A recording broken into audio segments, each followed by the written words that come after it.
بڑی حبیب الاحمد کے آواز کے لیے قرأت کلام پاک کے لیے مصنف ہوں اور شیخ احمد حسین سے وہ تشریف لائیں اور قرأت کلام پاک پیش فرمائیں.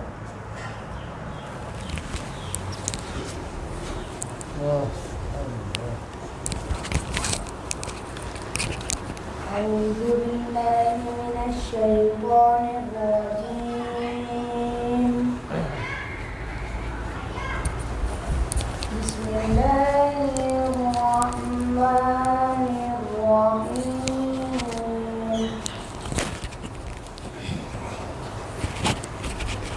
وإذ يرفع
وأرنا مناسكنا وتب علينا إنك أنت التواب الرحيم. آمين. الله. ربنا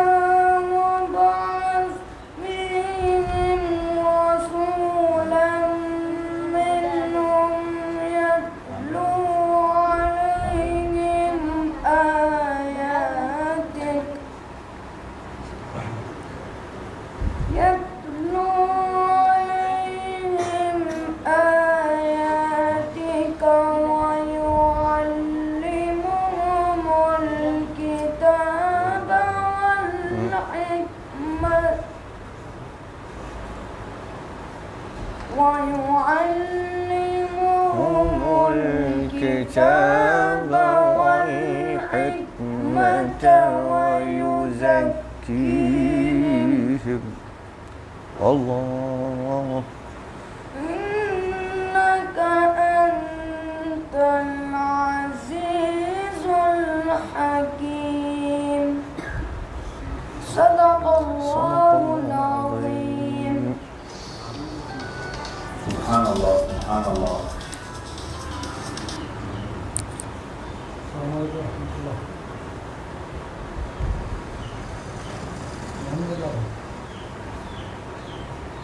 قرأت كلام الفاتح مدرسوں شیخ عبداللہ سے وہ تشریف لائیں اور قرأت کلام الفاتح پیش فرمائیں.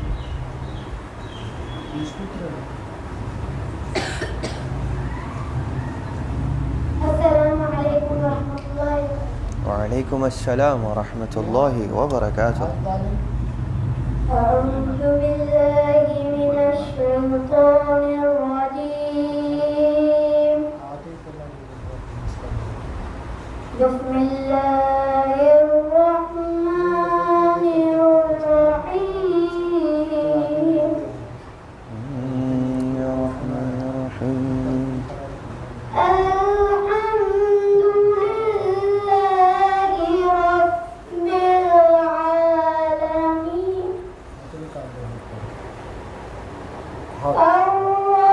الرحمن الرحيم مالك يوم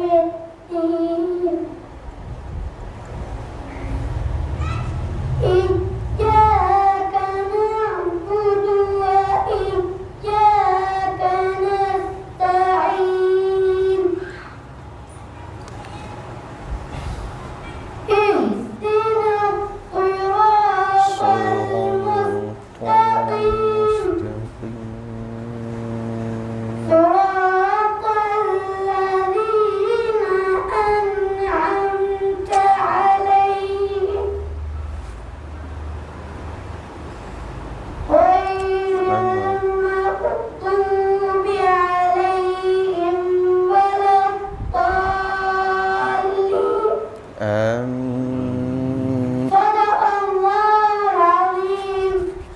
صدق الله العظيم. اللہ اللہ. محمد زبیر قاضی شتائی سے تشریف لائیں اور ناقص قومیں پیش فرمائیں. کارچوں کی کامنا چھوڑ دیں.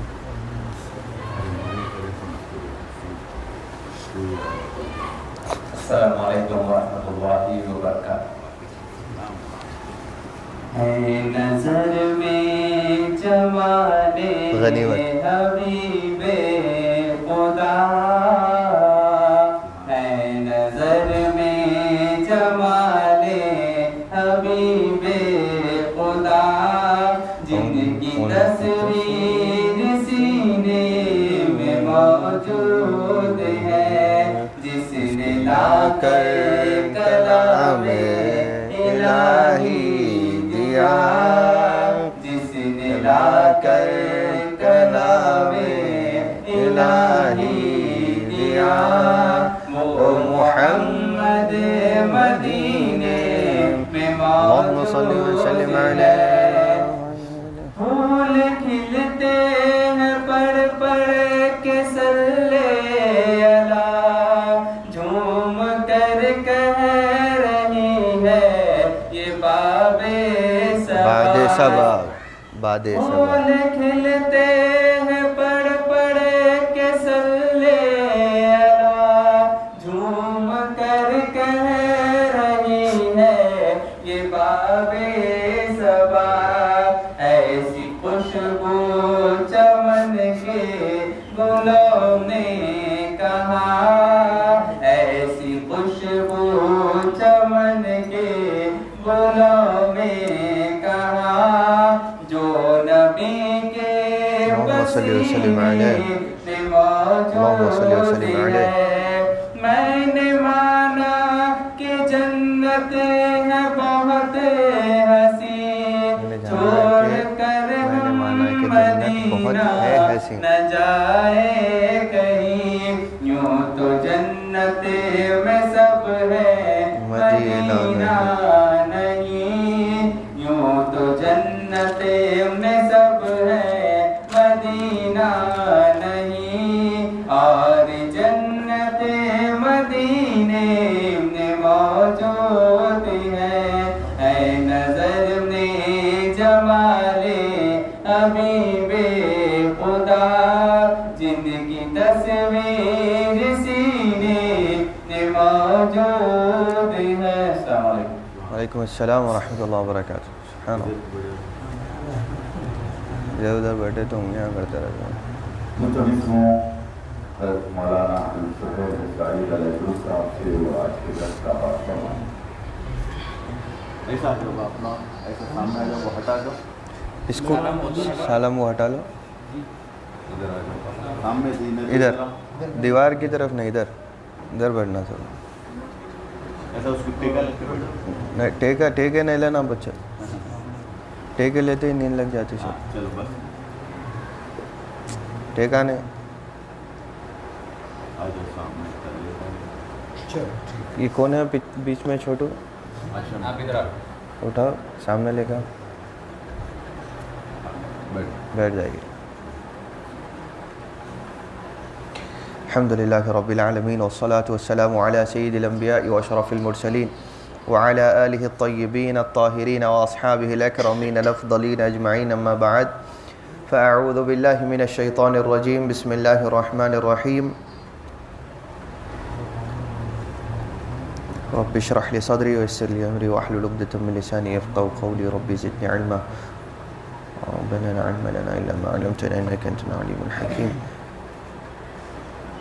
معزز و مکرم سادات گرامی قدر، جمیع حاضرین و ناظرین کرام، السلام علیکم ورحمۃ اللہ وبرکاتہ. فاروق خان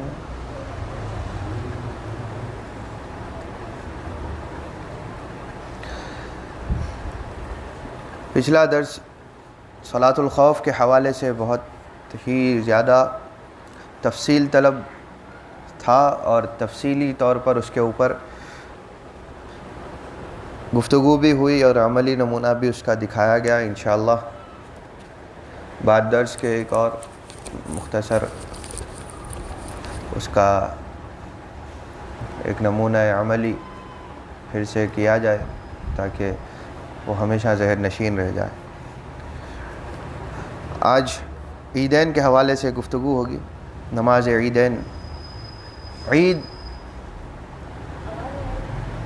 اگر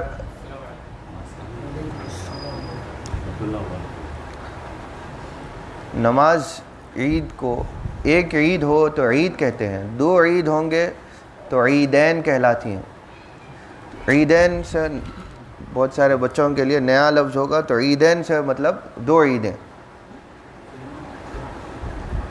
اللہ تعالیٰ نے مسلمانوں کے لیے دنیا میں ہر سال دو عیدیں مقرر کی ہیں.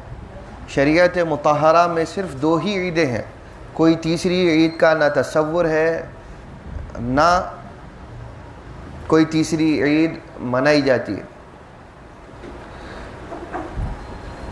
تو کسی اور متبرک دن کو شریعت عید نہیں قرار دیتی. وہ اور بات ہے کہ وہ کچھ ایام مرتبے میں فضیلت میں عید سے بڑھ کر ہو سکتے ہیں, لیکن شرعی طور پر عید دو ہی چیزوں کا نام, دو ہی دنوں کو عید کہتے ہیں, دو ہی مواقع کو عید کہتے ہیں. ایک عید الفطر, دوسری عید الاضحیٰ. تیسری کوئی عید نہیں ہوتی. عید سے بہتر دن بھی ہو سکتا ہے لیکن عید نہیں ہوتی, صرف لفظ عید کے حوالے سے. اور یہ دونوں عیدیں عبادت کی تکمیل کے بعد واقع ہوتی ہیں. دونوں ہی عیدوں کے لیے شرط اللہ نے کچھ نہ کچھ عبادت رکھی ہے. مخصوص عبادت کے پورا ہونے کے بعد عید واقع ہوتی ہے. عید الفطر رمضان کے روزوں کے بعد آتی ہے. رمضان کے روزے پورے کرتے ہی فوری بعد جو دن آتا ہے اس کو عید کا دن کہتے ہیں, تاکہ اتنی جو کثرت سے ایک مہینہ بھر عبادت کی ہے اس کے بدلے میں ایک خوشی کا دن آئے. اور بہت ساری حکمت ہے اس کے اندر ہے. اسی طرح عید الاضحیٰ ہے, یہ حج کی تکمیل کے بعد واقع ہوتا ہے. اللہ تعالیٰ کی مخلوق بندے دور دراز سے سب ہر وقت دنیا کے ہر کونے سے چل کر بیت اللہ جاتے ہیں اور حج کرتے ہیں. حج کے پورا ہونے کے بعد وہ تمام مراحل پورے ہونے کے بعد جو دن ہوتا ہے اس کو عید کا دن کہتے ہیں. 10ویں ذی الحج, یوم النحر. تو عید عبادتوں کے بعد خوشی کا دن ہے جو واقع ہوتا ہے. ان کو سامنے بھیج دو, محسن بھی سامنے ہے اس طرف. تو عیدین خصوصی عبادتوں کے بعد واقع ہوتی ہیں. ہر ہفتے میں ایک دن ہے جس کو عید کا دن کہا جاتا ہے, وہ بھی عید کا دن کہلاتا ہے, وہ ہے جمعہ. اس کی خصوصیت یہ ہے کہ جنت میں مسلمانوں کی عید کا دن جمعہ کا دن ٹھہرایا گیا ہے, اور جمعہ کے دن مسلمانوں کو اللہ تعالیٰ کا دیدار نصیب ہوگا. اسی لیے بھی اس کو ایک عید کے طور پر, لیکن عید الفطر اور عید الاضحیٰ کی نوعیت سے نہیں منایا جاتا. شریعت میں عیدیں تو دو ہی ہیں, اس کو لفظاً ایک عید المؤمنین کہا جاتا ہے. پھر اس کے پیچھے بہت سارے واقعات بھی ہیں. جمعہ کی خصوصیات کے حوالے سے حضرت سیدنا آدم علیہ السلام کی توبہ کا قبول ہونا وغیرہ وغیرہ. تو ہر ہفتے میں اللہ تعالیٰ نے عام طور پہ بھی مسلمانوں کے لیے ایک عید کا دن رکھا ہے, وہ جمعہ. اور یہ مسلمانوں کی حقیقی عید اسی وقت ہے کہ جب پروردگار عالم کا دیدار نصیب ہوگا۔ عید کی نمازیں سنت مؤکدہ ہیں اور وہ شعائر اسلام ہیں۔ شعائر یعنی اسلام کی نشانی ہے، اسلام کی عظمت کی ایک علامت ہے عید کا دن۔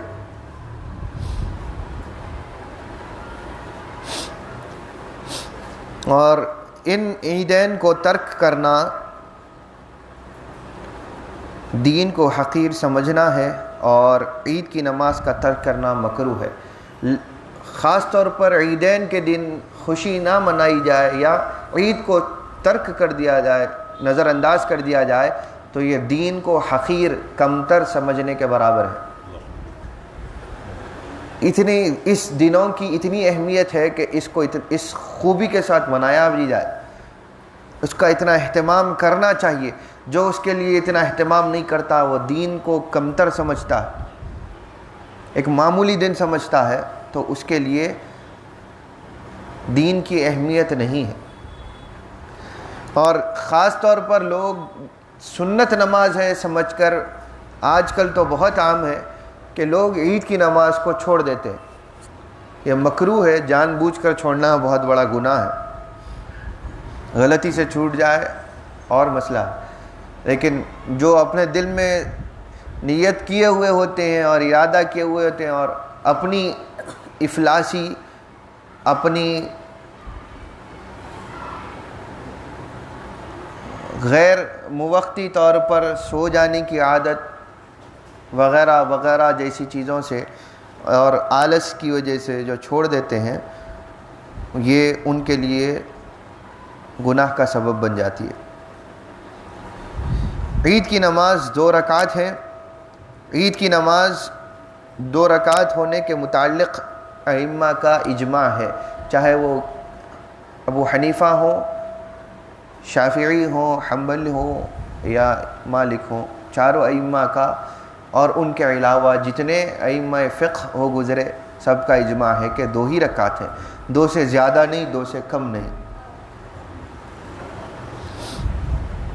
عید کی نماز جماعت کے ساتھ عام طور پر پڑھنا مسنون ہے، اور منفرد تنہا کے لیے بھی یہی حکم ہے کہ وہ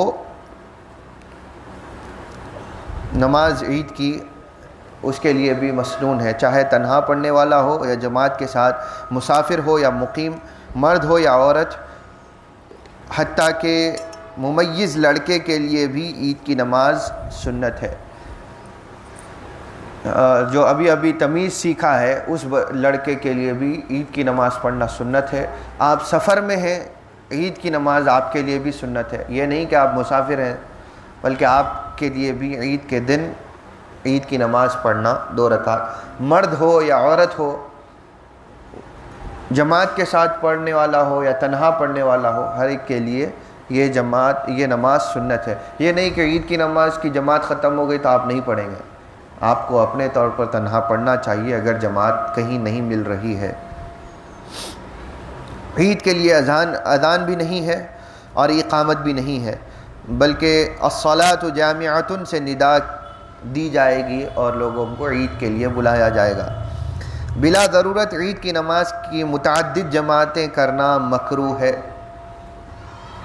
اور امام کو ایسا کرنے سے روکنے کا حق بھی ہے، جیسا کہ وہ ہر مکروہ سے روک سکتا ہے۔ تو متعدد جماعتیں کرنا اس میں کراہیت ہے، کیونکہ اسلام کی نشانی جس طور پر اس کو بنایا گیا ہے اس میں مسلمانوں کا اجتماع دیکھنا مقصود ہے، کہ مسلمان کس طرح کثیر تعداد میں ایک جگہ جمع ہو کر ایک نشانی بنتی ہے، اور اہل کفر کے سینوں میں ایک ہیبت طاری ہوتی ہے، اتحاد کی ایک نشانی اور علامت ملتی ہے، سب کی ایک خوبصورتی نظر آتی ہے، سب کا ایک ساتھ جمع ہونا اور ایک خوشی کے اظہار پر ایک دوسرے کے ساتھ دینا، ایک دوسرے کے گلے لگنا، اس کے اندر بہت ساری علامتیں اللہ تعالیٰ نے جمع کر رکھی۔ تو ایک اسلام کا ایک اتفاق معلوم ہوتا ہے سب کو دیکھنے پر، سب کے اجتماع ہونے پر، تو اس کو غیر ضروری طور پر چھوٹے چھوٹے اجتماع میں ختم کر دینا یہ غلط چیز ہے۔ اس کو حتی الامکان کوشش کرنا چاہیے کہ متعدد جماعتوں کے ذریعے سے تعداد کو توڑا نہ جائے، تو کسی ایک جگہ پر جمع ہو کر وہاں جانا پڑتا۔ عید کے دن بھی افلاسی ہمارے ہاں آلسی پن ہوتا ہے، ارے یہاں بازو ہے یہاں بازو پڑھ لیں گے، وہاں ہے وہاں پڑھ لیں گے۔ وقت پہ کیونکہ ہم تیار نہیں ہوتے یا اپنی عادتوں کو خراب کر چکے تو ہم جانا نہیں چاہتے۔ آپ اس دن اہتمام کے ساتھ جائیے اللہ تعالیٰ کو خوش کرنے کے لیے، تو آپ کی ساری اس مجاہدے کا ثواب بھی بدل جاتا ہے کہ آپ اٹھ کر طبیعت نہ چاہنے پر بھی جا کر وہاں پر سب کے ساتھ میں کھڑے رہیں، سب کے ساتھ نماز ادا کریں۔ جلدی نکلنے کی خاطر کونے میں ٹھہر جائیں، ایسا نہیں، سب کے ساتھ میں رہیے تاکہ وہ اتحاد معلوم ہو۔ اللہ کی نظر میں وہ مجلس کیسی خوبصورت نظر آتی ہوگی کہ جس میں اللہ کے پورے اتنے سارے بندے جمع ہوں گے۔ آپ جتنا دور ٹھہرنا چاہ رہے ہیں، کیا ممکن ہے کہ ایسے اجتماع میں کتنے نیکوکار ہوں گے، کتنے صالحین ہوں گے، اللہ تعالیٰ کے مقبول بندے ہوں گے۔ آپ جتنا دور ٹھہریں گے اللہ کی رحمت سے اتنا دور ہو جائے۔ تو آپ کوشش کریے کہ سب کے بیچ میں رہیں۔ آپ کو معلوم نہیں ہے کہ کون اللہ تعالیٰ کی نظر میں کیسا، تو اجتماع میں رہنا اچھی چیز ہے۔ اجتماع سے جو بھاگ جاتا ہے وہ اتنا جلدی دین سے دور ہونے کے بھی قریب رہتا۔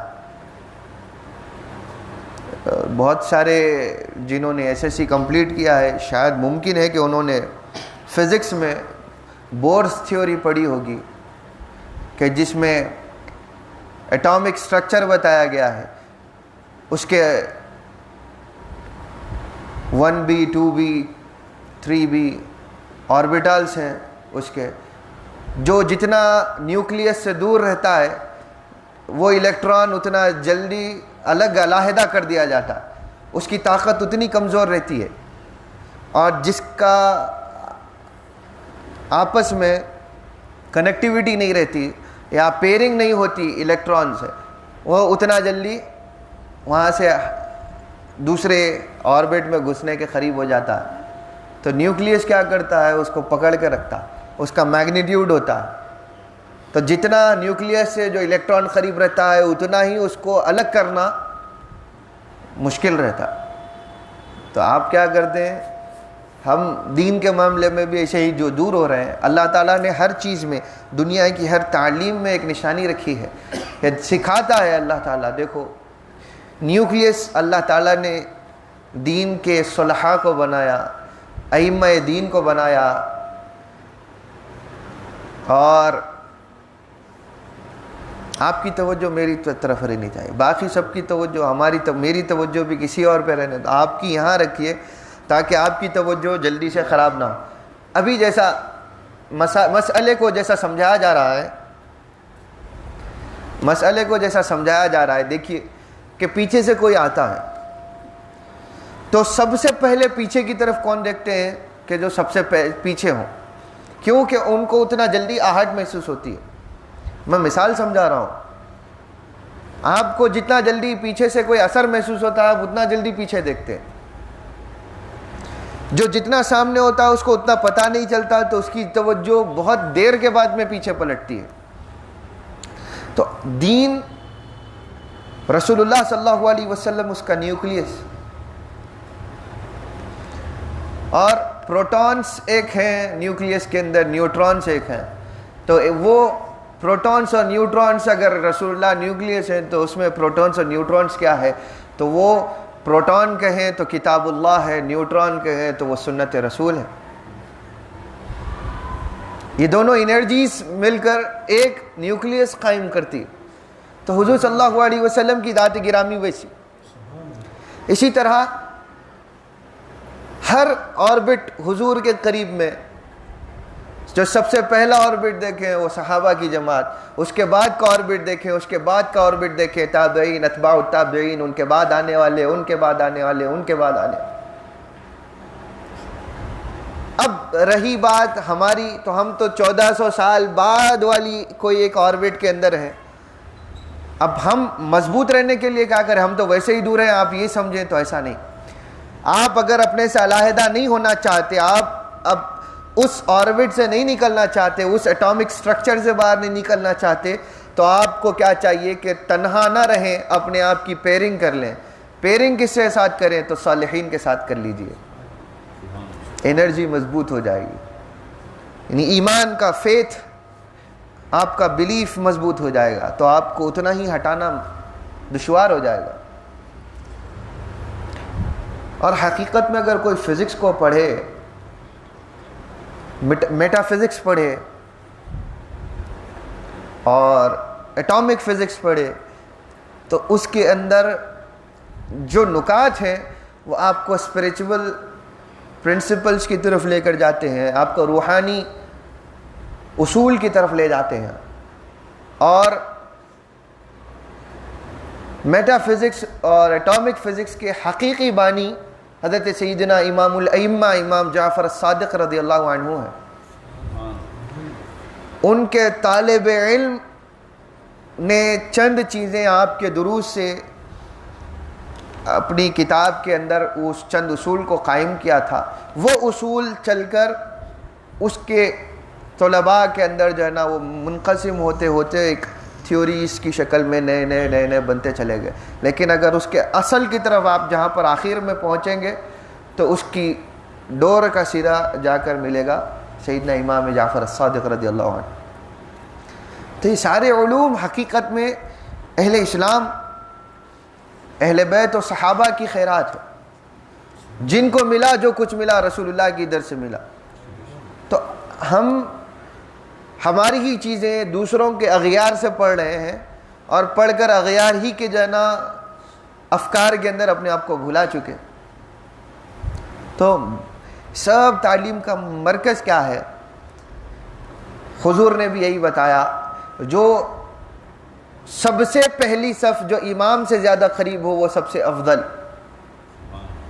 اس کے بعد والی اس کی فضیلت میں، اس کے بعد والی اتنے بعد، اس کے بعد کی فضیلت اس کے بعد، اور سب سے آخری صف سب سے آخری فضیلت رکھنے والی. تو کیا چاہیے ہم تمام کو کہ ہم اسلامی اجتماعات کی جب بات آئے، عیدین کی بات آئے، جمعہ کی بات آئے، ہم کوشش کریں کہ ہم سب سے قریب رہنے کی ہم یہ نہیں سوچنا چاہیے کہ جلدی جانا ہے فلاں کام ہے تو ہم پیچھے کی جگہ بنا کے رکھتے ہیں، آگے کی جگہ خالی ہوتی ہے، اب آنے والے کو پھلانگنا ضروری پڑتا ہے. تو آپ کا اجر کہاں جا رہا ہے؟ آپ خود دور رہنا چاہتے ہیں، اور دور رہتے ہیں جو جتنا دور رہتا ہے اتنا فون میں مصروف رہتا ہے، باتوں میں مصروف رہتا ہے، ٹیکے میں نیند آ جاتی ہے، دیوار کو ٹیکا لے کے بیٹھنے کی خواہش ہوتی ہے بعض کی. آتے ہیں بیٹھتے ہیں مسجد کا کونا پکڑ کے، جیسا ٹیکا لے لیا بس آنکھیں بند ہوتی ہیں، خطبہ پورا چل رہا ہے، یا ان کی نیند میں پورا خطبہ چلتا ہے. تو ایسی چیزیں کہ جس کے لیے آپ کو مخصوص دن مخصوص وقت قائم کیا گیا، اس دن بھی ایسے کام ایسے حرکتیں کرنا یہ غفلت ہے. تو جس چیزوں کے لیے اللہ تعالیٰ نے دعوت دی ہے اس سے آپ غافل رہ رہے ہیں تو یہ کوئی فائدے کی چیز نہیں. شرائط جمعہ جو جماعت اور خطبے میں ہیں عیدین میں نہیں ہیں، اس لیے عید کی نماز مسافر، غلام اور عورت کے لیے بھی سنت ہے. جمعہ کی نماز جیسا کہ سب کے لیے واجب نہیں ہوتی، اور مسافر کے لیے جمعہ نہیں ہے، غلام کے لیے نہیں ہے، عورت کے لیے نہیں ہے. پڑھ لے تو ہو جاتی ہے، نہ پڑھے تو کوئی اس کو گرفت نہیں، جیسا کہ ہم جمعہ کے بیان میں کر چکے ہیں وہ سب چیزیں. تو یہ شرائط عیدین کے لیے نہیں ہے. عیدین کی نماز ہر ایک کے لیے سنت ہے، چاہے سفر میں ہو، چھوٹا ہو، بڑا ہو، غلام ہو، آزاد ہو، سب کے لیے، مرد ہو یا عورت ہو، بشرطے کہ عورت کے لیے اس وقت جماعت کی اجازت ہے کہ جب شوہر اجازت دے اور وہ عورت عید کی نماز جماعت کے ساتھ پڑھ سکے، عام طور پر اس کا اہتمام ہو تو اجازت ہے. جیسا کہ ایک خاص حصہ عید کی نماز جہاں بھی پڑھی جا رہی ہو وہاں ایک خاص حصہ عورتوں کے لیے مقرر کیا گیا ہو تو عورتوں کو وہاں جانا، اور شوہر کی اجازت ہو یا جس کی شادی نہ ہو تو وہ اپنے ولی کی اجازت سے، جیسا کہ بھائی ہو یا والد ہو یا اس کا کوئی بڑا ہو جو اس کا ولی ہو، تو اس کی اجازت کے ساتھ جانا عورت کے لیے ضروری ہے۔ مگر حاجی کے لیے مینا میں عید کی نماز جماعت کے ساتھ پڑھنا سنت نہیں ہے، بلکہ منفرد پڑھنا سنت ہے۔ عید کی نماز مسجد میں پڑھنا افضل ہے، سوائے اس کے کہ مسجد تنگ ہو اور سب لوگ اس کے اندر نہ سما سکیں، تو ایک مقام پر سب کا جمع ہونا سنت ہے کہ جہاں پر سب کا اجتماع آسان ہو، جیسا کوئی میدان ہو یا عیدگاہ ہو۔ عیدگاہ کو جانے کی صورت میں امام کے لیے سنت ہے کہ بستی میں اپنے خلیفہ یعنی کہ نائب کو چھوڑ کر جائے تاکہ بستی میں عید کی نماز مسجد میں پڑھائے اور خطبہ دے۔ عید کی نماز کا وقت سورج کے نکلنے اور زوال کے درمیان ہے، لیکن مستحب یہ ہے کہ سورج کے ایک نیزہ برابر بظاہر بلند ہونے تک انتظار کرے اور اس کے بعد نماز پڑھے۔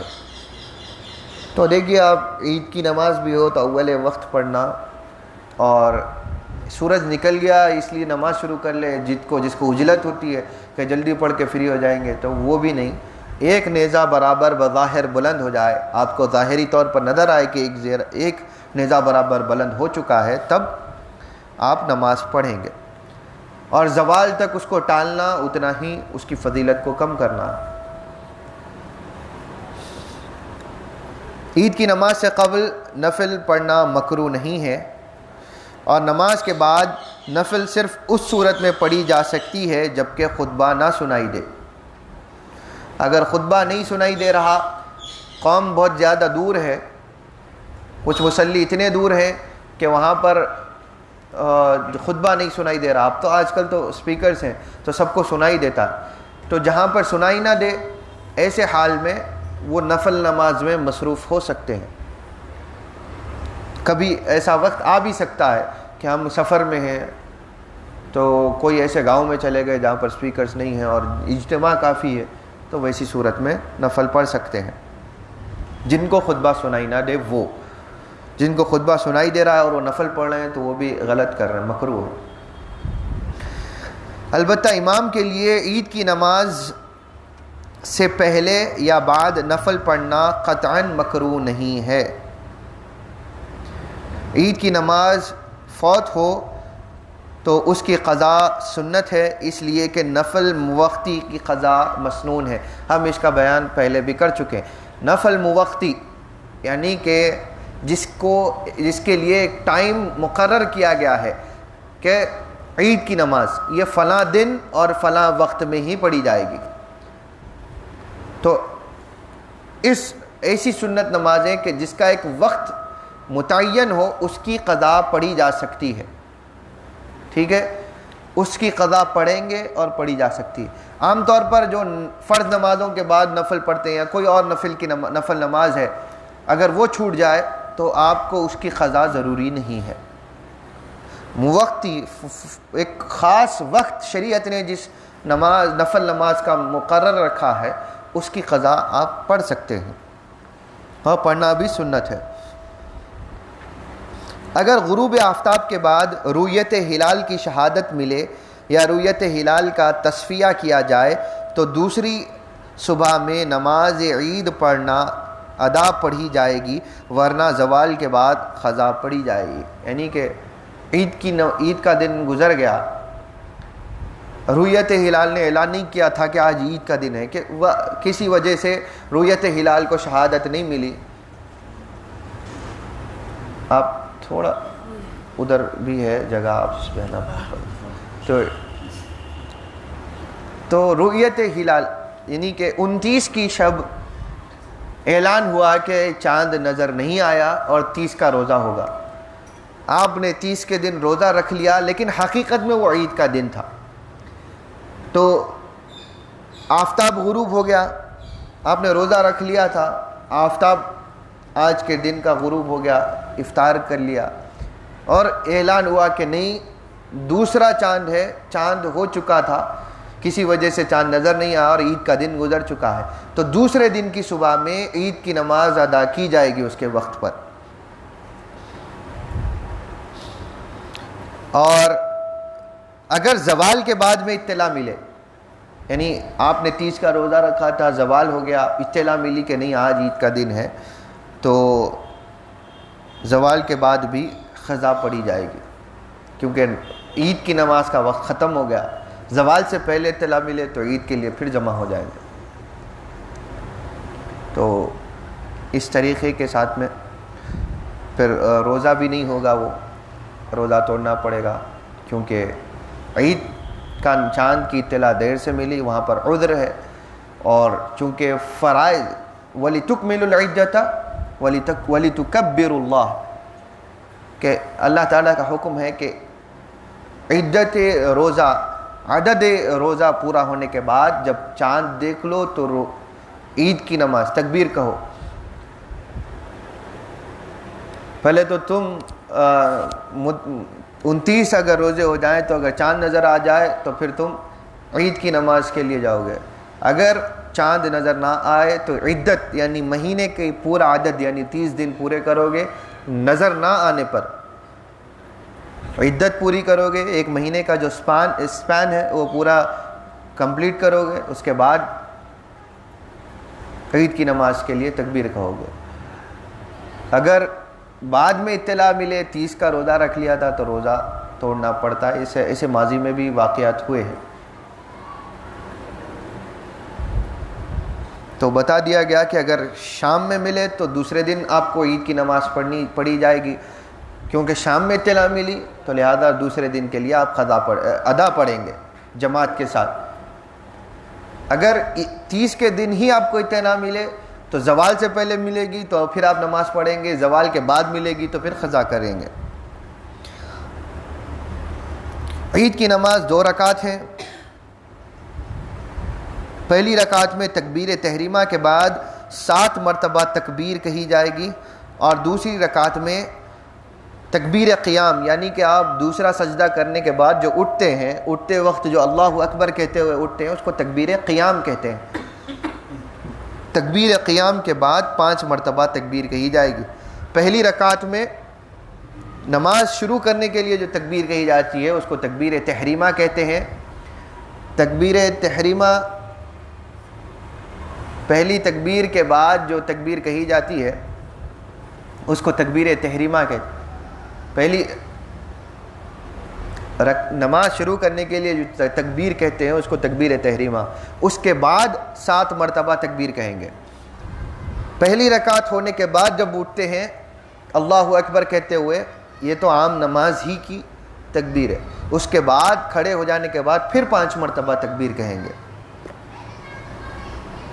امام اور منفرد یعنی تنہا پڑھنے والے دونوں کے لیے عید کی نماز بالجہر یعنی بلند آواز سے پڑھنا سنت ہے۔ عید کی قضا نماز بھی جہر سے پڑھی جائے گی، کیونکہ ہم پہلے بھی بتا چکے ہیں اس کو، جہر کی نماز اگر قضا ہو تو جہر ہی پڑھی جائے گی۔ دن کا وقت ہو یا رات کا، نیت میں ضروری ہے کہ عید الفطر یا عید الاضحیٰ کا تعین کرے اور قضا نماز بھی جہر سے پڑھے۔ نیت عید الفطر کی نماز کی اس طرح ہوگی کہ نویت ان اصلی رکعتین سنت عید الفطر للہ تعالی مستقبل الکعبۃ شریفہ، اللہ اکبر۔ اور عید الاضحیٰ ہوگی تو کہیں گے ان نویت ان اصلی رکعتین سنت عید الاضحیٰ للہ تعالی مستقبل الکعبۃ شریفہ، اللہ اکبر۔ ٹھیک ہے کہ میں عید الفطر کی سنت عید الفطر ادا کرنے کی نیت کرتا ہوں 2 رکعت اللہ تعالیٰ کے لیے منہ میرا کعبہ شریف کی طرف۔ اسی طرح عید الاضحیٰ ہو تو عید الاضحیٰ کا تعین کیا جائے گا۔ نیت اور تکبیر اللہ اکبر کے نیت کے بعد جب تکبیر کہیں گے، تکبیر کے بعد جب آپ ہاتھ باندھ لیں گے تو دعا افتتاح یعنی انی وجہت وجہیہ آخر تک پڑھیں گے، اور دعا افتتاح پڑھنے کے بعد عیدین کی تکبیر کا آغاز ہوگا۔ اگر دعا افتتاح کے بغیر تکبیر عید کہے تو دعا افتتاح فوت نہیں ہوگی، یعنی کہ آپ دعا افتتاح پڑھنا بھول جائیں اور تکبیر کہنا شروع کر دیں عید کی، تو پھر عید کی تکبیرات ساتھ ختم کرنے کے بعد بھی دعا افتتاح پڑھ سکتے ہیں۔ لیکن اگر آپ تکبیر تحریمہ کے بعد تعوذ یعنی اعوذ باللہ پڑھ چکے تو اس کے بعد دعا افتتاح نہیں پڑھیں گے۔ دعا افتتاح کے بعد پہلی رکعت میں 7 مرتبہ اور دوسری رکعت میں تکبیر قیام کے بعد 5 مرتبہ تکبیر کہیں گے اور تکبیروں کے بعد قرأت پڑھیں گے۔ تکبیروں کو بلند آواز میں کہے، اگرچہ کہ مقتدی ہو یا امام ہو، دونوں بلند آواز سے کہیں گے۔ امام جیسا کہ اللہ اکبر کہہ رہا ہے تو مقتدی بھی اللہ اکبر زور سے ہی کہیں گے، چیخیں گے نہیں۔ بلند آواز سے کہنا اور ہے، چیخنا اور ہے۔ گلے پھاڑ پھاڑ کر امام کی امامت کو خراب کرنے کی کوشش بھی کرتے ہیں بعض لوگ۔ چاہے یہ جماعت کے ساتھ پڑھیں یا تنہا پڑھیں، بلند آواز سے کہیں گے۔ قضا نماز میں بھی بلند آواز سے پڑھیں گے، اس لیے کہ قضا بھی ادا کے مشابہ ہے۔ ہر تکبیر کے ساتھ رفع یدین کریں گے، دونوں ہاتھ اٹھائیں گے اور سینے کے نیچے باندھیں گے۔ لوگ ہاتھ چھوڑ دیتے ہیں، شافعیہ میں ہاتھ چھوڑنا نہیں ہے، احناف کے پاس ہاتھ چھوڑے جاتے ہیں، ہمارے ہاں ہاتھ باندھے جاتے ہیں، یاد رکھیے۔ تو بازو والوں کو دیکھنا نہیں چاہیے نماز میں، انتظار کرتے ہیں کہ وہ تکبیر کے بعد میں اپن دیکھیں گے کیا کر رہے ہیں، یہ سب غلط ہے۔ بچپنے میں کر لیا، ناسمجھی میں کر لیا، ٹھیک ہے، اب تو آپ کو یاد نہ رہے تو پھر دوہرا لیجئے، عید سے پہلے دوہرا لیجئے کہ نماز کیسے پڑھنی ہے۔ پھر کیا کرتے ہیں، جاتے ہیں اچھا کیا کر رہے ہیں، ایسا دیکھتے ہیں جیسا معلوم بھی نہیں ہونا، چوری بھی کرتے معلوم بھی نہیں ہونے دیتے، تو ایسے حرکتیں نہیں کرنا چاہیے۔ تو رفع یدین یعنی کہ شیخ احمد کہاں ہیں اور کہاں عبداللہ کہاں ہیں، عبداللہ کہاں گئے، چلے گئے، تو انہوں بھی ایسی یعنی رفع یدین کرتے ہوئے بچوں کو دیکھا ہے کہ یوں کرتے ہیں، ایسا نہیں۔ یا تو کانوں کو ہاتھ لگانے کی ضرورت نہیں ہے، رفع کانوں تک ہاتھ اٹھائیں گے یا آپ کاندھوں تک اٹھا لیں تو بھی کافی ہے۔ تو ہاتھ ایسے رہیں گے، قبلہ رخ، یوں ایسا موڑ کے ایسا کر کے، اس طریقے کے نہیں، سمجھ رہے ہیں۔ کسی کو دیکھیں آپ تو ان کو بھی اچھے سے سمجھائیے، ہنس کے ہنسی مذاق اڑا کے کہیں گا تو پھر اس کو بھی تکلیف ہو جائے گی، تکلیف ہوگی تو وہ اور ہی زیادہ ہٹ دھرم بن جائے گا، یعنی کہ جو ایسے ہی کرتا ہوں میں، کیا کرتے نہیں، آج کل ایسا طریقہ ہو تو ہاتھ کاندھوں تک بھی اٹھا لیں گے تو آپ کافی ہے، یا سینے تک بھی اٹھاتے ہیں بعض لوگ تو بھی ادا ہو جاتا ہے رفع یدین۔ یا اور ہی اگر کوئی اوپر اٹھانا چاہتے ہیں تو آپ کانوں تک اٹھائیں گے، کان کو لگائیں گے نہیں، ٹھیک ہے، یا کان کو پکڑنا نہیں ہے۔ ایسا دیکھا ہے مختلف بچوں کو، ضروری نہیں ہے کہ آپ ہی میں سے کوئی ہو، تو جو بھی کرتے ہیں ایسا مت کریے۔ رفع یدین دونوں ہاتھ اٹھائیں گے اور سینے کے نیچے باندھیں گے، یوں نہیں۔ عجیب لوگوں کے پاس میں دیکھا جاتا ہے یوں کہاں تک سینہ ختم ہوتا ہے، یہاں پر آپ کا یہاں پر رب کیج ہے، ٹھیک ہے، اس کو رب کیج کہتے ہیں، نہیں انتڑیاں، ٹھیک ہے، اس کے نیچے ایک دم نیچے نہیں، بس پیٹ کے اوپر سینے کے نیچے ایسے باندھیں گے، ایسے ہاتھ کی انگلیاں یوں، انگوٹھا یوں یوں یوں، جیسا دل بولا ایسا بھی ٹھہر جاتے بعض لوگ۔ یہ کیا طریقے نماز کے، دیکھیے ایسا صحیح ہے، ٹھیک ہے۔ وہ احناف میں 3 انگلیاں ایسا اوپر رکھتے ہیں، چھوٹی انگلی نیچے رکھتے ہیں، یہ ان کے پاس میں ناف کے نیچے باندھنا ہے، شافعیہ میں اس طریقے کے ساتھ، ٹھیک ہے۔ اگر کوئی ایسا باندھنا بھی چاہے تو مذائقہ نہیں ہے، لیکن صحیح طریقہ یوں ہے، ٹھیک ہے، پیٹ کے نیچے پیٹ کے اوپر سینے کے نیچے. یہ طریقہ ہو گیا. تو ہر تکبیر کے ساتھ رفع یدین کریں گے, ہاتھ سینے کے نیچے باندھ دیں گے. تکبیروں کا ترک کرنا مکروہ ہے, مگر ترک ہو جائیں تو ان کے لیے سجود سہو بھی نہیں ہے. ٹھیک ہے. تکبیروں کی تعداد کی نسبت اگر شک ہو تو رکعتوں کی تعداد کی طرح عقل پر عمل کریں. یعنی کہ آپ تکبیر کہتے چلے گئے, بعض وقت ذہن کہیں اور رہ گیا, جس کی وجہ سے تکبیروں کی عدد کاؤنٹنگ آپ سمجھ میں نہیں آئی کہ کتنی ہوئی. تو آپ کو کم سے کم جتنی یاد ہو اس پر, یعنی آپ 7 تکبیر کہہ چکے ہیں لیکن آپ کو ذہن میں آ رہا ہے کہ 5 رکھی ہیں, تو آپ 5 پر اکتفا کر کے اور 2 کر لیں, اس میں کوئی غلطی نہیں ہے. تکبیروں میں امام کی اتباع کریں, تکبیریں خواہ کم ہوں یا زیادہ. یعنی کہ حنفی امام کے پیچھے ہوں گے تو ان کے یہاں تکبیریں کم ہیں, 6 تکبیرات. ہمارے یہاں 12 تکبیریں, 7 اور 5. ٹھیک ہے. تو حنفی امام کے پیچھے ہوں تو ان کے تکبیروں کی اقتداء کریں گے.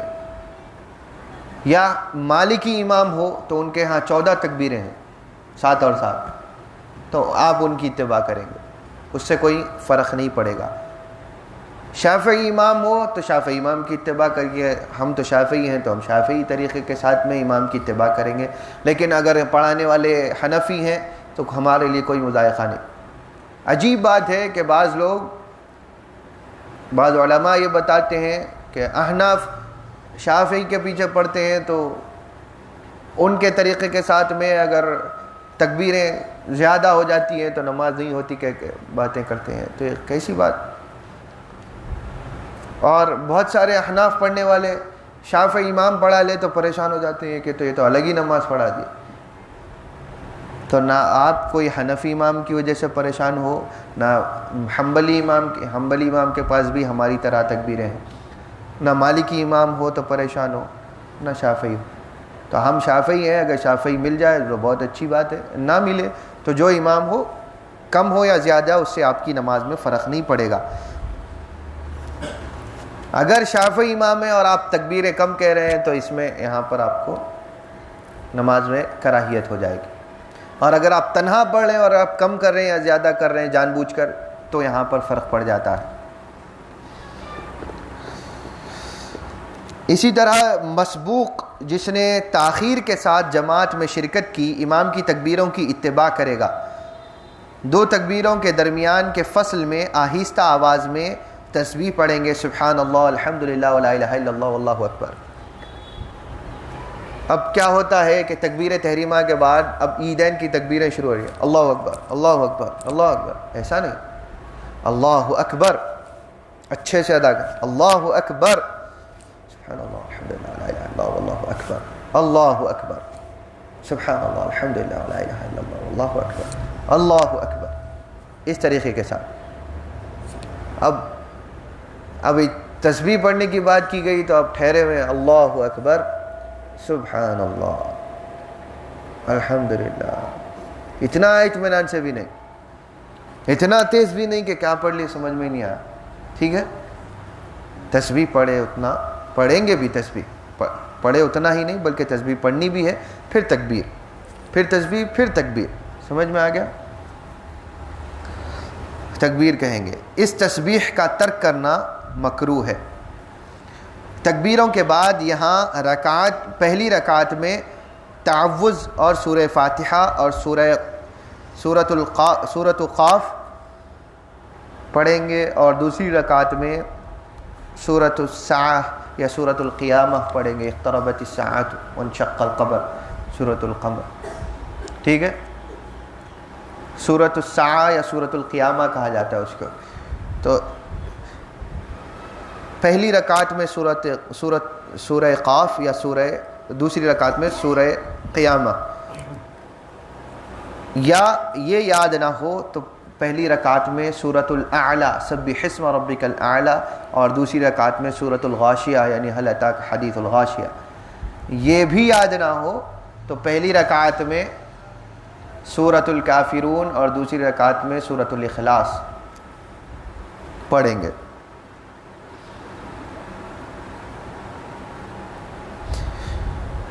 دعا افتتاح اور تعوذ یعنی اعوذ باللہ خاموشی سے پڑھیں گے اور باقی قرات بآواز بلند ہوگی۔ خطبہ عید کے تعلق سے کہ عید کا خطبہ عید کی نماز کے بعد پڑھا جائے گا، اگر نماز سے پہلے خطبہ پڑھیں گے تو بیکار ہو جائے گا، اور نماز کے بعد اس کا دہرانا ضروری ہے۔ نماز کے بعد 2 خطبے پڑھیں گے، پہلے خطبے میں 9 مرتبہ تکبیر کہیں گے اور دوسرے خطبے میں 7 مرتبہ تکبیر کہیں گے، یعنی خطبہ شروع کرنے سے پہلے امام سیدھا اللہ الحمدللہ کہہ کر شروع نہیں کرے گا،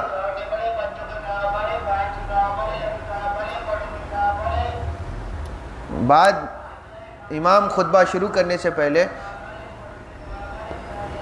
اللہ اکبر اللہ اکبر اللہ اکبر یہاں پر یہ سب چیزیں چلتی رہتی ہیں، کوئی تمیز ہے نہ کوئی طریقہ ہے، تو خطبہ شروع کرنے سے پہلے اللہ اکبر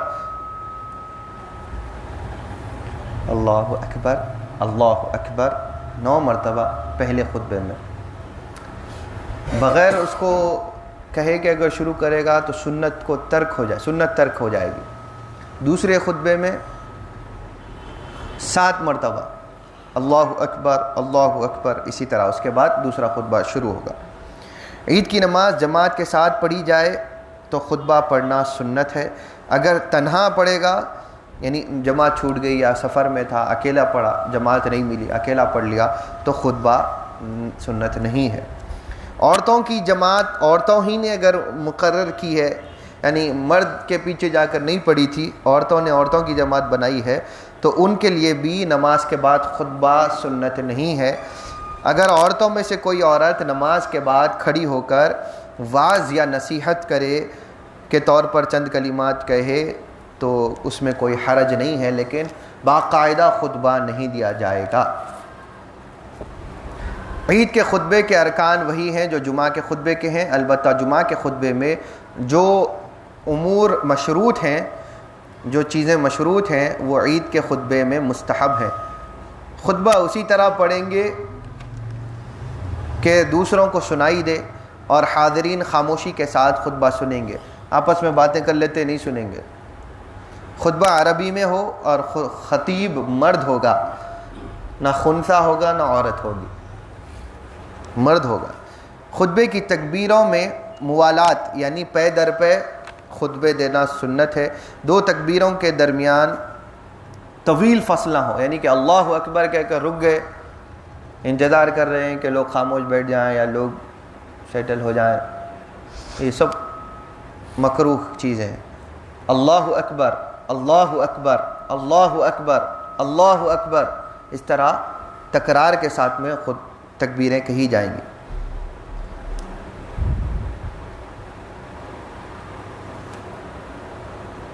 تکبیروں کی افراد بھی مسنون ہے، تکبیروں کو علیحدہ پڑھنا چاہیے، یعنی اللہ اکبر اللہ اکبر اللہ اکبر ایسے نہیں، اللہ اکبر اللہ اکبر اللہ اکبر علیحدہ پڑھی جا رہی ہیں، اس کا سمجھ میں آئے۔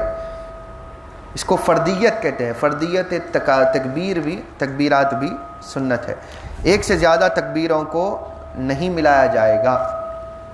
خطیب کے لیے مندوب ہے کہ خطبے سے پہلے ممبر پر استراحت کے لیے بیٹھے، نہ کہ اذان کے انتظار میں۔ بعض وقت ہوتا ہے کہ آپ اگر کوئی ناواقف مسائل شخص کو اپنا خطیب یا امام بنا لیں تو صاحب خطبے پہ بیٹھ جاتے ہیں۔ اکثر مساجد میں جو عیدین کی نمازیں پڑھاتے ہیں، حافظ قرآن کوئی بھی حافظ قرآن کو بلا کر بنا لیتے ہیں، اس کو خود کو مسائل نہیں معلوم ہوتے، وہ کوئی نماز پڑھاتا ہوتا ہے پریشانی میں کہ میں صحیح پڑھا رہا ہوں نہیں پڑھا رہا ہوں، ایسے شکی امام کو آپ خطیب بنا لیں۔ دیکھیے حافظ قرآن ہونا ایک الگ فضیلت ہے، مسائل نماز کو جاننا ایک الگ فضیلت ہے۔ حافظ قرآن کے سامنے مسائل فضیلت جاننے والا ہو تو اس کی اہمیت زیادہ ہے نماز کی امامت کے لیے حافظ قرآن سے، کیونکہ اس کو مسائل معلوم ہے۔ ایسا حافظ قرآن کہ جس کا وضو ٹوٹ گیا اس کو پتہ ہی نہیں اور وہ نماز پڑھا رہا ہے، تو آپ کی نماز کیسے ہوگی؟ تو ہر چیز کے پیچھے ایک مصلحت ہے۔ اور اکثر حفظ کے مدارس جو چلتے ہیں کہ افسوس کی بات ہے کہ وہ مسائل نہیں بتاتے، جب کا جب دن بھر وہ صرف رٹا مارنے میں لگا ہوا رہتا ہے، تو اس کو چاہیے کہ وہ دل سے حفظ کرنے والے، ہمارے ہاں بھی بچے موجود ہیں، دل سے پڑھیے، دل سے پڑھیے اور یاد کریے، اور اس میں آپ توجہ رکھیے کہ کیا پڑھ رہے ہیں وہ آپ کے ذہن میں رہے، وہ حروف آپ کے ذہن میں رہے۔ جب آپ نماز پڑھ رہے ہوں قرآن کا وہ ورق آپ کے سامنے سے، آپ کے نظروں سے گزرتا رہے۔ اور 1 گھنٹہ مسائل کے لیے بھی نکالیے۔ یعنی مدارس چلانے والوں کو چاہیے کہ 6 گھنٹے بٹھا کر 5 گھنٹے بٹھا کر آپ حفظ کے پیچھے صرف قرآن کے پیچھے 1 گھنٹہ اس میں سے نکال کر مسائل بتائیں، تاکہ بچہ جب حافظ قرآن ہو مسائل جاننے والا رہے، تاکہ امامت کے قابل رہے۔ تو فرق یہی ہے کہ لوگ جو نہیں جاننے والے رہتے وہ لوگ کیا کرتے ہیں کہ عجیب طریقے کے ساتھ میں اب بیٹھ جاتے ہیں ممبر پہ، انتظار کرتے ہیں کہ اذان دینے کا، بعض تو اذان دینے بھی لگا دیتے ہیں۔ ارے عید کی نماز کے لیے نہ اقامت دی جاتی ہے، نہ خطبے کے سامنے بیٹھ کر ممبر کے سامنے نہ اذان دی جائے۔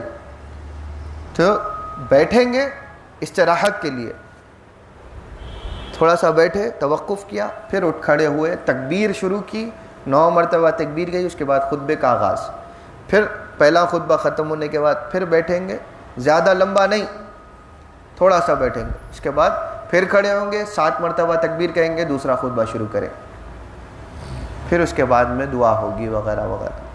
تو یہ طریقہ ہے نماز کا اور خطبوں کا۔ خطیب کے لیے مستحب ہے کہ عید الفطر کے خطبے میں زکوٰۃ اور فطرے کے احکام بیان کرے، اور عید الاضحیٰ کے خطبے میں قربانی کے احکام بیان کرے۔ یہ خطبے کا مسئلہ ہے۔ اب رہی بات اگر کوئی چند مسائل کی، اگر کوئی شخص خطبے کے وقت آئے اور وہ مقام کھلا ہو، یعنی کہ کھلی جگہ پر اگر نماز ادا ہو رہی ہے اور کوئی شخص خطبے کے وقت آیا، تو جیسا کہ عیدگاہ یا کوئی میدان میں پڑھی جائے تو وہ مسجد نہ ہو، کھلی جگہ سے مراد مسجد نہیں ہے، عیدگاہ یا کوئی میدان، تو عید کی نماز کا وقت باقی ہو تو بیٹھ جائے اور خطبہ سنے۔ جو شخص دیر سے آیا کھلے جگہ پہ تو بیٹھ جائے گا، خطبہ چل رہا ہے تو خطبہ سنے گا، اس کے بعد عید کی نماز پڑھے گا۔ اور اگر عید کی نماز کا وقت گزر رہا ہے، یعنی زوال کا وقت قریب ہے، تو وہ پہلے نماز پڑھ لے گا، اس کے بعد اگر خطبہ چل رہا ہے تب بھی تو پھر خطبہ سن لے گا، ورنہ نماز کو فوقیت دے گا۔ اگر خطبے کا مقام مسجد ہو تو نماز عید اور تحیۃ المسجد دونوں ملا کر دونوں کی نیت کر کے نماز پڑھے گا۔ عید الفطر کے قبل کی رات سورج غروب ہونے کے بعد سے عید کی نماز تک تکبیر کہتا رہنا چاہیے۔ یعنی اگر پہلے آپ مسجد میں اگر عید کی نماز ادا ہو رہی ہے اور آپ پہنچے کہ عید کی نماز ادا ہو چکی ہے، خطبہ چل رہا ہے، تو آپ تحیۃ المسجد اور عید کی نماز دونوں کی نیت ایک ساتھ ملا کر 2 رکعت نماز پڑھ لیں گے، عید کی نماز کی طرح ادا کریں گے۔ اس کے بعد خطبہ اگر باقی رہے تو سن لیں گے، اگر ہو چکا تو آپ کی نماز تو ہو گئی، ٹھیک ہے۔ اور تکبیر کے حوالے سے کہ عید الفطر کے پہلے کی رات جو ہے سورج غروب ہو گیا، یعنی مغرب کی نماز کا وقت شروع ہو گیا، تو اس وقت سے لے کر عید کی نماز پڑھنے تک، یعنی عید کی نماز شروع کرنے تک تکبیر کہتا رہنا چاہیے، یہ سنت ہے۔ عید الاضحیٰ میں نمازوں کے بعد، یعنی ذی الحج کی 9ویں، عرفہ کے دن کی صبح سے ایام تشریق یعنی 11، 12، 13 کے آخری روز کی عصر تک، یہاں تک وہ تکبیر مراد ہے جو نماز عید اور خطبہ عید سے خارج ہے، ہر نماز کے بعد میں پڑھی جائے گی۔ یعنی کہ 9ویں ذی الحج کی صبح، عرفہ کے دن کی فجر کی نماز کے بعد سے لے کر 9, 10, 11, 12, 13 ذی الحج، ایام تشریق 11, 12, 13 کو کہتے ہیں، جو عید کے دن کے ساتھ متعلق دن ہوتے ہیں ان کو تشریق کہا جاتا ہے۔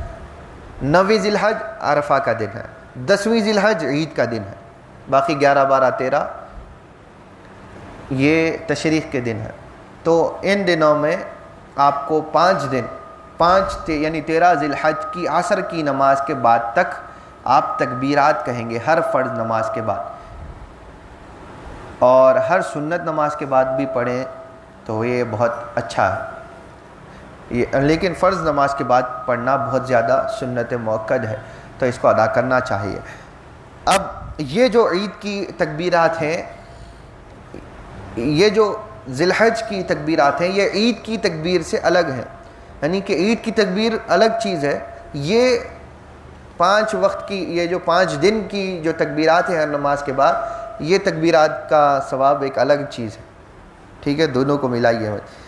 اب یہاں پر تکبیرات عید کی 2 قسمیں ہیں، ایک تکبیر مرسل یا مطلق کہا جاتا ہے، اور دوسری تکبیر مقید، لیکن دونوں میں جو تکبیر پڑھی جاتی ہے تکبیر ایک جیسی ہے، لیکن تکبیروں میں فرق یہ ہے کہ تکبیر مطلق یا مرسل جس کو کہتے ہیں، یہ وہ تکبیر ہے کہ جس کے لیے نماز کے بعد ہونے کی قید نہیں ہے، یعنی کہ اس کو نماز کے بعد ہی پڑھنا ضروری نہیں ہے۔ عید سے پہلے کی رات جو سورج غروب ہو گیا، کل عید ہے تو آج کی جو مغرب ہوگی اس سے جو تکبیرات شروع کرتے ہیں آپ، اس کو تکبیر مرسل کہتے ہیں، ٹھیک ہے۔ عید الفطر کے قبل کی شام کو سورج غروب ہونے کے بعد سے امام کی عید کی نماز میں مصروف ہونے سے پہلے تک کہی جانے والی تکبیرات کو تکبیر مرسل یا مطلق کہتے ہیں۔ مرد اور عورت، حاضر اور مسافر، گھر اور راستے میں، مسجد میں اور بازار میں تسبیح کہتے رہنے کو تکبیر مرسل یا مطلق کہتے ہیں۔ عید الفطر کی تکبیر تحریمہ کے ساتھ اس تکبیر کا وقت ختم ہو جاتا ہے، ٹھیک ہے، اتنا ہی وقت ہے۔ عید الفطر کی رات کو نمازوں کے بعد تکبیر سنت نہیں ہے۔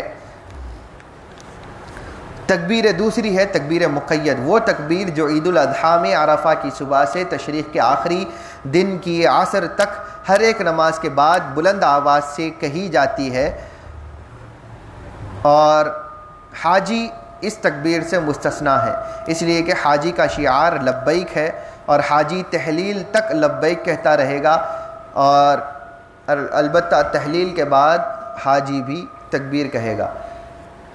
ہر شخص، عام شخص جو حاجی نہیں ہے، وہ عرفہ کی فجر سے لے کر 13ویں ذی الحج کی عصر تک یہ قید ہے ہر نماز کے بعد تکبیر کہنا، اسی لیے اس کو تکبیر مقید کہتے ہیں۔ اور ایک ہے عید کی نماز سے، عید کی دن سے پہلے جو مغرب ہوتی ہے اس دن سے لے کر عید کی نماز شروع ہونے سے پہلے تک جو تکبیر کہیں گے وہ تکبیر، یہ دونوں جدا جدا ہیں۔ اسی طرح نماز کے بعد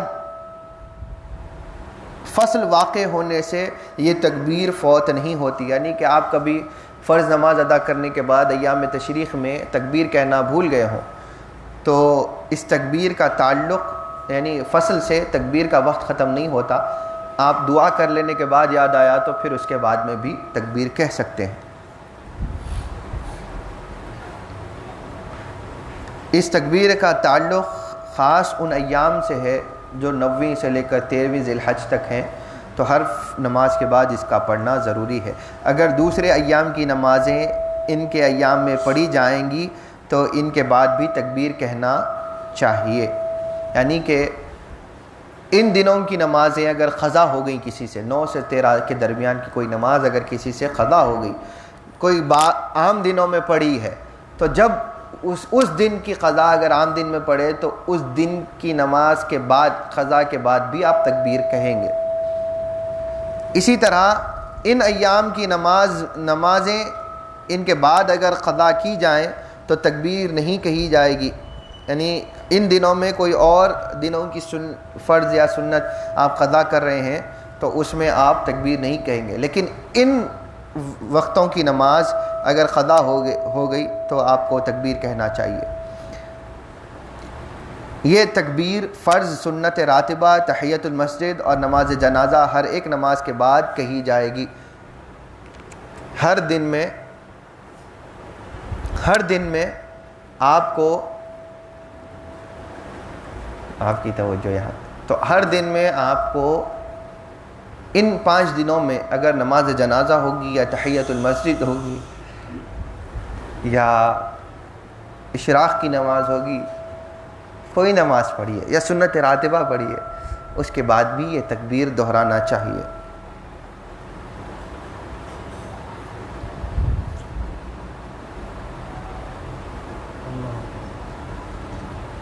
ایام تشریق پھر سے سن لیجئے، 10ویں ذی الحج کے متصلہ 3 دن 11، 12 اور 13 ذی الحج کے دنوں کو ایام تشریق کہتے ہیں۔ اس لحاظ سے عید الاضحیٰ کے ایام جن میں تکبیر مسنون ہے وہ 5 ہیں، 9، 10، 11، 12، 13 کی عصر تک۔ صیغہ تکبیر کا صیغہ کیا کلمات ہیں کہ جن کو تکبیر کہتے ہیں، تو وہ یہ ہیں: اللہ اکبر، اللہ اکبر، اللہ اکبر، لا الہ الا اللہ واللہ اکبر، اللہ اکبر وللہ الحمد۔ لوگ کیسا پڑھتے ہیں؟ اللہ اکبر، اللہ اکبر، اللہ اکبر، اللہ اکبر، لا الہ الا اللہ، ایسا نہیں۔ 3 مرتبہ تکبیر، اللہ اکبر، اللہ اکبر، اللہ اکبر، لا الہ الا اللہ واللہ اکبر، اللہ اکبر وللہ الحمد، اللہ اکبر کبیرا والحمد للہ کثیرا وسبحان اللہ بکرۃ واصیلا، لا الہ الا اللہ ولا نعبد الا ایاہ مخلصین لہ الدین ولو کرہ الکافرون، لا الہ الا اللہ وحدہ صدق وعدہ ونصر عبدہ وعز جندہ وہزم الاحزاب وحدہ، لا الہ الا اللہ واللہ اکبر، اللہ اکبر وللہ الحمد، للہ الحمد والشکر۔ اس کے بعد درود 1 مرتبہ پڑھیں گے۔ یہ مکمل صیغہ تکبیر ہے، درود اس میں شامل نہیں ہے، لیکن درود پڑھا جائے تو بہتر ہے۔ عیدین کی سنتیں کیا ہیں اس کا بھی بیان سن لیجئے کہ عید الفطر میں نماز سے پہلے کچھ کھانا سنت ہے، اور عید الاضحیٰ میں بغیر کچھ کھائے کے نماز کے لیے جانا اور نماز کے بعد کھانا سنت ہے۔ عید الفطر میں تاخیر کرنا اور نماز سے پہلے کچھ کھانا بہتر ہے، یعنی عید الفطر تھوڑی تاخیر سے پڑھنا سنت ہے اور عید الاضحیٰ جلدی پڑھنا سنت ہے۔ صبح سویرے غسل کر کے نماز عید کے مقام پر پہنچ جانا اور نماز کے لیے انتظار کرنا مقتدی کے لیے سنت ہے، لیکن امام کے لیے نماز کے وقت آنا، عین نماز کے وقت آنا سنت ہے۔ ہمارے ہاں الٹی بات ہوتی ہے، امام کو انتظار کرنا پڑتا ہے کہ لوگ جمع ہو جائیں تو نماز پڑھیں۔ الٹے ہی لوگ ہیں، مقتدی ہیں، اور اگر جلدی پہنچ جائیں تو ارے امام ہی نہیں آ رہے، امام ہی نہیں آ رہے کرتے۔ امام وقت نماز پر آ جائے، اور جمعہ میں یا چاہے فرض میں، عام دنوں کی فرض میں بھی عین وقت نماز پر آئے تو یہ امام کے لیے وہی بہتر ہے، اس کے لیے شرط نہیں ہے۔ اور مساجد کے ذمہ داران یا مصلیان ہر ایک کو زبان ہے، ہر ایک امام کو ٹوکنا شروع کر دیتے ہیں، خطبہ کو ٹوکنا شروع، اپنے آپ کو ہر کوئی بہت بڑا دین کا عالم سمجھا ہوا ہوتا ہے۔ اب ان کی انانیت بڑی مجروح ہوتی ہے کہ ہم آ کے بیٹھے اور امام نہیں آ رہے، جبکہ یہ قاعدہ شریعت ہی نہیں ہے۔ دونوں عیدوں کے لیے غسل سنت ہے، اگرچہ کہ عید کی نماز کی جماعت میں شرکت کا ارادہ نہ ہو تو بھی عید کے دن غسل کرنا سنت ہے، چاہے بیماری کی وجہ سے کوئی شریک نہ ہو رہا ہو، بیمار ہو، شریک نہیں ہو سکتا ہو، لیکن اس کو ضروری ہے کہ وہ سنت ہے کہ اگر اس کی بیماری میں فرق نہیں پڑتا ہے تو وہ غسل کرے۔ غیر ممیز ناسمجھ لڑکے کے لیے بھی عید کا غسل سنت ہے، چونکہ عید کے دن زینت مقصود ہے، اس لیے حیض اور نفاس میں بھی عورت غسل احرام کی طرح عید کا غسل کرے گی۔ عید کے غسل کا وقت آدھی رات سے شروع ہوتا ہے، لیکن فجر کے بعد افضل ہے کہ اس وقت غسل کیا جائے۔ عید کے دن غروب آفتاب کے بعد غسل کا وقت ختم ہو جاتا ہے، یعنی عید کا غسل کرنے کا انتظار کرتے کرتے غروب ہی ہو گیا، عید کے دن کا سورج غروب ہو گیا، تو اس کے بعد عید کا آپ غسل کی نیت کر کے غسل کر بھی لیں تو کوئی ثواب نہیں، سنت نہیں، سنت چھوٹ گئی۔ عید کی دن سے پہلے جو آدھی رات گزرتی ہے اس آدھی رات سے اس کا وقت شروع ہوتا ہے، فجر سے پہلے بھی کر سکتے ہیں، فجر کے بعد بھی۔ فجر کے بعد اگر غسل کریں گے تو زیادہ بہتر ہے۔ عید کے غسل کا وقت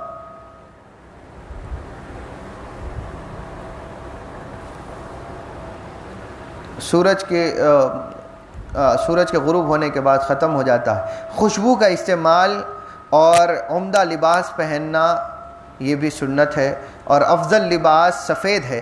اگر سفید سے بہتر کوئی لباس موجود ہو تو اس کا پہننا بہتر ہے تاکہ اللہ تعالیٰ کی نعمتوں کا اظہار ہو سکے۔ سب سے بہتر سفید لباس ہے۔ ہمارے یہاں رنگ برنگے لباس، طوطے مہنا بن کے چلے جاتے ہیں، عجیب عجیب ہر رنگ کا لباس۔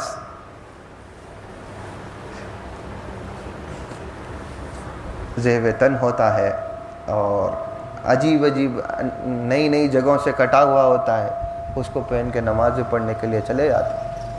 اللہ نے نعمت دی آپ کو، اچھا لباس کی، نیا لباس کی، پورا بھی نہیں سلا رہے ہیں، آج کل فیشن چل رہا ہے، ادھر سے آدھا کاٹتے ہیں۔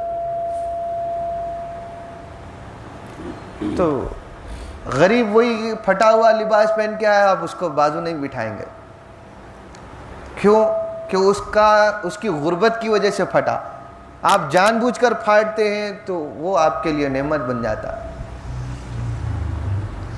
تو ایسا تو نہیں پہننا چاہیے، اور بہتر ہے کہ سفید لباس پہنے۔ اگر اچھا لباس سفید رنگ میں نہ موجود ہو تو جو سب سے عمدہ لباس جس رنگ میں ہو وہ پہن کر جا سکتے ہیں، لیکن خاص کر کے علیحدہ علیحدہ رنگوں کے کپڑے جمع کرنا اور پہن کر جانا یہ غلط ہے۔ جب موقع ہو تو سفید ہی سلایا جائے، عید کے دوسرے تیسرے دن آپ رنگ برنگے بن کر پھر سکتے ہیں۔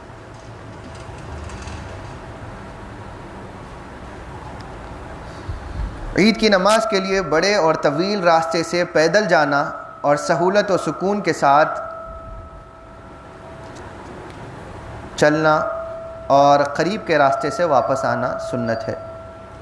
تیز تیز بھاگنا، بھاگ کے جانا ایسا بھی نہیں، آرام سے اطمینان سے لمبے راستے سے چل کر جانا سنت ہے جتنا چل سکیں۔ ایسا بھی نہیں کہ لمبے راستے سے جانے کا حکم ہوا تو جانے سے پہلے ہی تھک کے بیٹھ جا رہے ہیں، ایسا بھی نہیں۔ تہنیت اور مبارکبادی یہ بھی سنت ہے۔ عید اور عید جیسے دوسرے موقعوں پر مصافحہ کے ساتھ مبارکباد دینا سنت ہے۔ اور تہنیت کے الفاظ یہ ہیں کہ احیاکم اللہ لامثالہ کل عام وانتم بخیر، یعنی کہ اللہ تعالیٰ آپ کو بحیات رکھے، آپ کی عمر کو طویل کرے اس دن جیسے اور بھی ایام کسی اور موقعوں کے لیے، اور ہر سال آپ خیریت، آپ بقید حیات ہوں اور خیریت، صحت و عافیت کے ساتھ ہوں، بولنے کا مقصد یہ ہوتا ہے۔ اسی طرح جو تہنیت میں جو پہلا شخص کل عام وانتم بخیر یا احیاکم اللہ لامثالہ کل عام وانتم بخیر یہ کہہ کر آپ کو کوئی تہنیت دے، مبارکبادی دے، تو اس کے جواب میں تقبل اللہ منا ومنکم غفر اللہ لنا ولکم، غفر لنا ولکم، یہ الفاظ کا استعمال کرنا کہ اللہ آپ سے اور ہم سے ان عبادتوں کو قبول کرے اور اللہ تعالیٰ آپ کو اور ہم کو بخش دے، یہ دعا کرنا بھی سنت ہے۔ دونوں عیدوں کی رات میں بیدار رہنا اور عبادت کرنا سنت ہے۔ اس میں شب بیداری سے مراد عبادت ہے، اور خالی رات بھر بیٹھ کے چونگے بنا رہے ہیں، یہ وہ بنا رہے ہیں، یا کوئی اور غذاؤں کے لیے بیٹھے ہوئے کیا بولتے شب بیداری کر لیے، ایسا کر لیے، یہ غلط ہے۔ بنائیے لیکن عبادت کرنا شب بیداری میں آتا ہے۔ اور شب بیداری کا قلیل وقت، یعنی قلیل عبادت پر اگر کوئی اکتفا کرنا چاہتا ہے تو عشاء کی نماز بھی شب بیداری میں ہے، اس حال میں کہ عشاء کی نماز کے بعد آپ فجر کی نماز بھی پڑھیں۔ شب بیداری کر رہا ہے اور فجر سے 10-15 منٹ بچے ہوئے ہیں، انتظار ہی نہیں ہوتا ہمارے لوگوں کو، سو جاتے، آندو بھی قضا پڑھ لیں گے، اتنا آسان سمجھتے ہیں، یہ گناہ ہے۔ شب بیداری اسی وقت ہے کہ جب آپ عشاء بھی پڑھیں، فجر بھی پڑھیں۔ اور صبح کی نماز جماعت سے پڑھنے کا پکا ارادہ رہنا بھی عبادت ہے اور پڑھنا عین عبادت ہے۔ اسی کے ساتھ آج کا درس کا اختتام ہوتا ہے کہ جو عیدین کی نمازوں کے تعلق سے مفصل اور مکمل بیان ہے، آئندہ درس انشاءاللہ مسافر کی نماز کے بیان میں ہوگا۔ ممکن ہے کہ وہ 2 حصوں پر منقسم ہو جائے، اور آج کا درس آج ہی اس کو اختتام کرنا مقصود تھا، اسی لیے ایک ہی بیان میں ہم ختم کر چکے۔ اگلا حصہ آج نہیں ہوگا، یہی حصے پر ہم اکتفا کرتے ہیں۔ کسی کو عیدین کے تعلق سے اگر کوئی سوال باقی رہ گیا ہو تو وہ کر لیں، تاکہ ہم جلد عصر کے لیے کھڑے ہو جائیں اور اس کے بعد ایوب صاحب کی غذا کا اہتمام ہو جائے آپ کے ذریعے سے سب کا۔ سورہ توبہ جو 10ویں پارے میں ہے تو اس سے پہلے بسم اللہ الرحمن الرحیم نہیں لکھا ہوا ہے، تو کس وجہ سے نہیں لکھا ہوا ہے؟ آپ کا سوال ہر چند کے عید کے تعلق سے نہیں ہے، لیکن قرآن مجید میں صرف ایک ہی سورہ ہے جس سے پہلے بسم اللہ الرحمن الرحیم نہیں لکھی گئی ہے، وہ سورہ توبہ ہے، اور حکم بھی یہی دیا گیا ہے کہ اس سے پہلے بسم اللہ نہ پڑھی جائے، حتیٰ کہ نماز میں بھی نہ پڑھی جائے۔ تو نماز یا غیر نماز میں، پیچھے والے بھی متوجہ ہو کر سنیں کہ نماز یا غیر نماز میں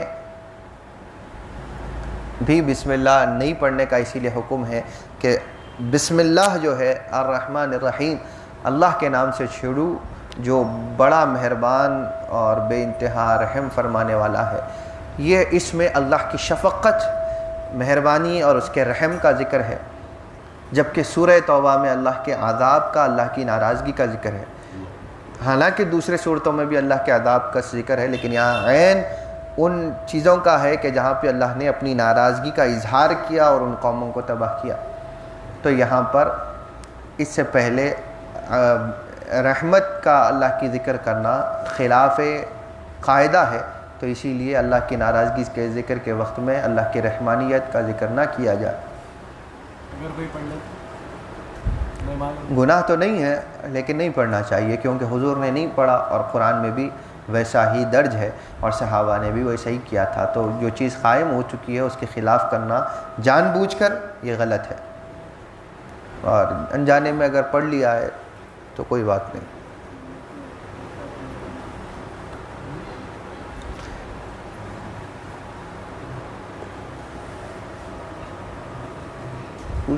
کیا آپ پوچھنا ہے آپ پوچھ لو، ڈائریکٹ پوچھو۔ گئے سو سنڈے کی کیا پوچھتے بنے اور نماز کا پوچھتے بنے نہیں، وہ تو درس ختم ہونے کے بعد میں آپ لوگ کے علیحدہ نماز ادا کی جائے گی انشاءاللہ۔ کوئی اور سوال کوئی ہے؟ اگر کوئی مقتدی شافعی ہے اور امام حنفی ہے، اور جیسا کہ تکبیرات میں نماز عید الفطر یا نماز عید الاضحیٰ، کوئی نماز میں اگر امام صاحب تکبیر میں ہے اور مقتدی سجدے میں چلا جائے، کیونکہ احناف میں بعد میں ہے ابتدا، تو ایسی صورت میں کیا نماز ہو جائے گی مقتدی کی؟ نہیں، امام کی خلاف آپ سجدے میں نہیں جا سکتے۔ صرف صلاۃ خوف کے علاوہ کسی اور نماز میں امام کوئی اور ہیئت میں ہو اور آپ امام سے پہلے اگر کوئی دوسری ہیئت میں چلے جائیں تو یہ امام کی اتباع ختم ہو گیا، وہاں سے آپ منفرد ہو جاتے ہیں۔ اب رہی بات، امام اگر حنفی ہے اور مقتدی شافعی ہے تو وہ امام کی پیروی میں ہی تکبیر کہے گا، الا یہ کہ فرض فجر ہو اور امام دوسری رکعت میں حنفی امام قنوت کے لیے نہیں ٹھہرتے اور رکوع کے بعد سیدھا سجدے میں چلے جاتے ہیں، تو وہاں پہ شافعی مقتدی کو یہ اجازت ہے کہ وہ مقارنت تھوڑی سی امام کے پیچھے رہ جائے اور جتنا مختصر وہ قنوت پڑھ سکتا ہے پڑھ لے۔ اگر پورا پڑھ سکتا ہے اور امام سجدے سے سر نہیں اٹھانے کا آپ کو یقین ہے تو پڑھ لے اور پڑھ کے سجدے میں شامل ہو جائے، اتنا آپ کو تاخیر کی اجازت ہے۔ لیکن باقی نمازوں میں آپ کو امام کی اتباع کا حکم ہے، آ کے حالانکہ وہ ہیئت الگ الگ ہو جاتی ہے لیکن آپ امام کے ساتھ ہی تکبیر کہیں. نہیں کوئی غلطی سے چلا جائے تو پھر کیا؟ تو نماز سجدے سے اٹھ سہو تو جانا- نہیں ہے لیکن اس کی نماز تنہا ہو گئی وہاں سے، وہ امام کی پیروی میں ختم ہو. تو وہ سجدے سہو نہیں کرے گا بلکہ وہ امام کے اس ہیئت میں آنے کا انتظار کرے گا. یعنی سجدے میں چلا گیا اور امام ابھی رکوع یا اعتدال کی کیفیت میں ہے تو پھر امام کے آنے کا انتظار کرے گا. امام آنے کے بعد میں پھر امام کے ساتھ میں سجدے سے سر اٹھائے گا. نماز امام کے ساتھ مکمل کرے گا لیکن اس کی نماز علیحدہ ہوگی کیونکہ اس نے تو یہ حضوری کو قائم کرنے کا اللہ نے حکم دیا ہے نماز میں. اسی لیے کہ بے پرواہوں کی طرح نماز پڑھیں گے تو غلط ہے. امام کے پیچھے تو امام کا بھی خیال رہے، نماز کی جماعت کا خیال رہے. اگر اتنا خیال نہیں ہے تو پھر کیا عین ممکن ہے کہ آپ نماز خدا کی پڑھ رہے ہیں اور آپ کسی اور کی طرف بھی آپ کی عبادت منسوب ہو جائے. تو ایسا نہ ہو، اسی لیے حضوری کے بغیر کچھ نہیں. اور کوئی سوال؟ تو نماز تو ادا ہو جائے گی. نماز ادا ہو جائے گی، نماز خراب نہیں ہوگی، نماز ادا ہو جائے گی لیکن تنہا کی نماز ہو جائے گی، منفرد جماعت کی نہیں رہے گی. لیکن وہ اس کے بعد میں بھی خطبہ سن لے تو خطبے کا ثواب ملتا ہے لیکن جماعت کا ثواب نہیں ملتا. کوئی اور سوال؟ اسی کیونکہ بچے بھی ہے تو عید کی نماز کا آپ عملی طور پہ شروع سے تھوڑا مختصر بتا دیں تو بہتر ہے. نماز عید الفطر ہی ذہن میں رکھ کے مختصر طریقہ. نماز عید الفطر اور عید الاضحیٰ اسی کے ساتھ میں دروازے سوالات ختم ہوتا ہے کہ عیدین کی نماز کا آپ تمام طریقہ سن لیجئے کہ نویت ان اصلی صلاۃ عید الفطر رکعتین للہ تعالی مستقبل کعبۃ شریفہ. نویت ان اصلی رکعتین سنت عید الاضحیٰ مستقبلا للکعبۃ الشریفہ للہ تعالی. میں 2 رکعت نماز عید الفطر سنت نماز عید الفطر پڑھنے کی ادا کرنے کی نیت کرتا ہوں اللہ تعالیٰ کے لیے منہ میرا کعبہ شریف کی طرف. میں نیت کرتا ہوں 2 رکعت نماز سنت نماز عید الاضحیٰ ادا کرنے کی منہ میرا اللہ تعالیٰ کے لیے منہ میرا کعبہ شریف کی طرف کہہ کر تکبیر تحریمہ ادا کریں گے. اللہ اکبر کہہ کے آپ ہاتھ باندھ لیں گے سینے کے نیچے پیٹ کے اوپر ہاتھ باندھ لیں گے اور دعا افتتاح پڑھیں گے. یعنی انی وجہت وجہی للذی فطر السماوات والارض حنیفا مسلما وما انا من المشرکین ان صلاتي ونسكي ومحیاي ومماتي للہ رب العالمین لا شریک لہ وبذلک امرت وانا من المسلمین. ٹھیک ہے، دعا افتتاح ہو گئی. اعوذ باللہ من الشیطان الرجیم.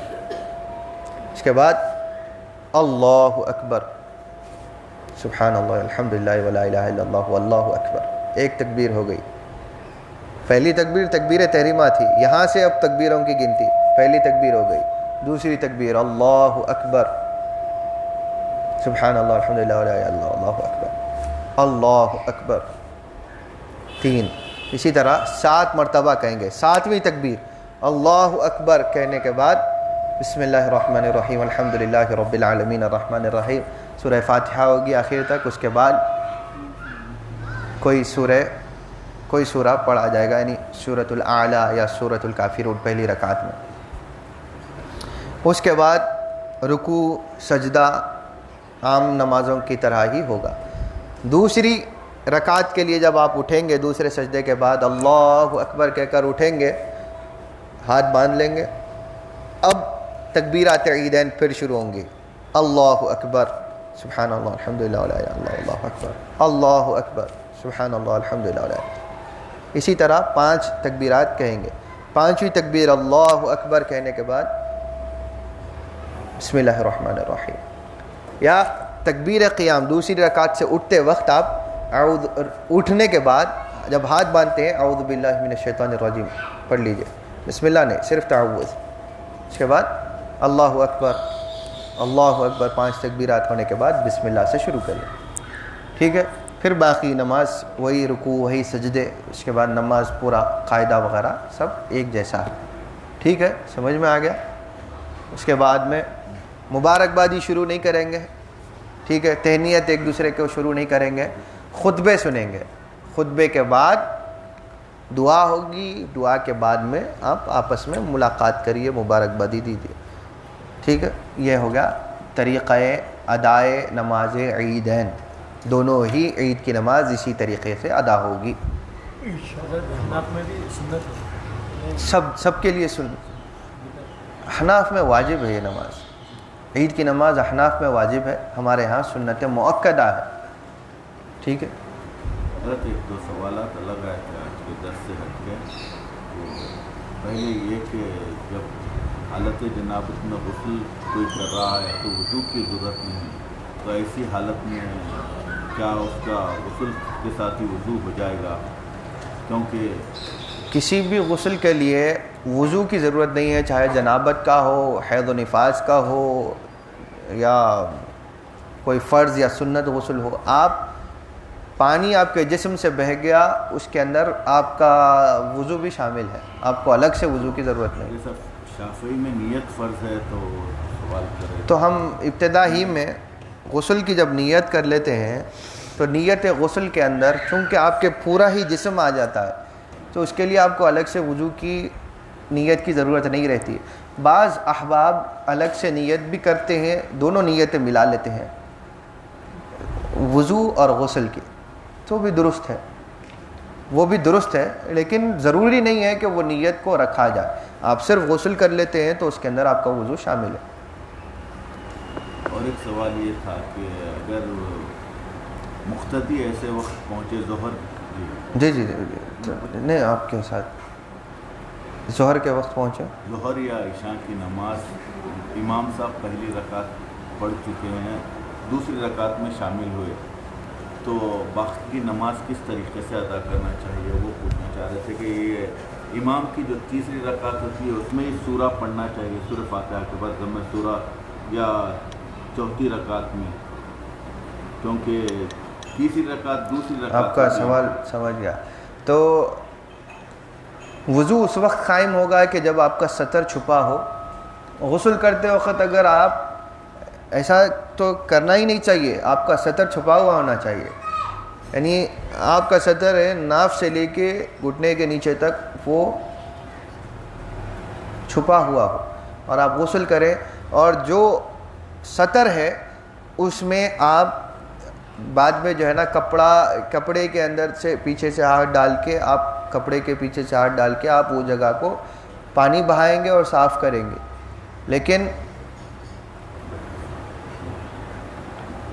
لیکن آپ سطر کھلا رکھ کر آپ اگر غسل کر رہے ہیں، اس کے بعد میں آپ سمجھتے ہیں کہ وضو ہو گیا، تو یہ وضو ایسا نہیں ہوتا.